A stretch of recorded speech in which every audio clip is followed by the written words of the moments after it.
শ্রেষ্ঠ পুরস্কার ছিনিয়ে নিতে প্রতিযোগিতায় লড়ছে তাসমিনা। খেলার মাঠে হাজারো দর্শক মাতিয়ে প্রতিযোগীদের পেছনে ফেলে খুব অল্প দিনেই হয়ে ওঠে শ্রেষ্ঠ খেলোয়াড়। তাই খেলার মাঠে দর্শকের চোখ এখন কেবল তার দিকেই। বাড়িতে ঘোড়া ছিল, তাই খেলার ছলে শেখা। এমন অবস্থা থেকে বেড়ে ওঠা কিশোরী তাসমিনা এখন দাপিয়ে বেড়াচ্ছে পুরো দেশ। দরিদ্র পরিবারে জন্ম, তাই সোয়ারি হয়ে উঠেছে সংসারের সম্বল। কিন্তু এখানেই শেষ নয়। সাহসী তাসমিনা এই পথ ধরে যেতে চায় আরো বহুদূর।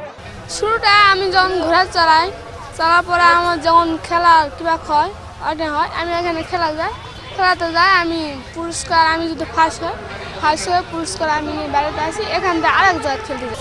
এবার বৃত্তি পরীক্ষা দিলাম আমার সিঙ্গারপুর স্কুল। আমার একটা আশা আছে আমি একটু পুলিশের চাকরি করব। তাসমিনাকে আত্মপ্রত্যয়ী ও সাহসী প্রতীক হিসেবে গড়ে তুলতে সর্বদা কাজ করেছেন তার বাবা মা। মেয়েকে নিয়ে নির্মিত সিনেমা গ্রিসে Olympia film festival for children and young পিপলে স্থান পাওয়ায় খুশি তারা। লেখাপড়া করাবো, বড় পদে নিয়ে যাবো। হ্যাঁ, আল্লাহ যদি রাখে বড় পদে নিয়ে যাবেন। ওই অটো সাইকেল চালায়, মোটর সাইকেল চালায়, ভ্যান চালায়, অটো ভ্যান চালায়, মানে ওই সব দিক দিয়ে আছে। আর ওই যদি আরেকটু বড় হয়ে যায় তাহলে সেরকম আমাকে একটা যেভাবে হোক ব্যবস্থা করে আমাকে একটা বড় ঘোড়া কিনা লাগবে। সাহসী ও মেধাবী তাসমিনার স্বপ্ন পূরণে দরিদ্র বাবার সামর্থ্য নেই, তাই মেয়ের লেখাপড়ায় বিত্তবান ও সরকারের সহযোগিতা চান তিনি। এই আহ্বান স্থানীয় জনপ্রতিনিধিদেরও।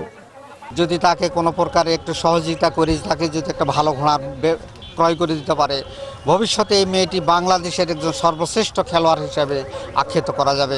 খুদের সোয়ারি তাসমিনা ধামইরহাট উপজেলার শঙ্করপুর স্কুলের 6ষ্ঠ শ্রেণীর ছাত্রী। প্রয়োজনীয় পৃষ্ঠপোষকতা পেলে সে হয়ে উঠতে পারে বিশ্বখ্যাত কোনো ঘোড়সওয়ারি। Sports desk, news 24।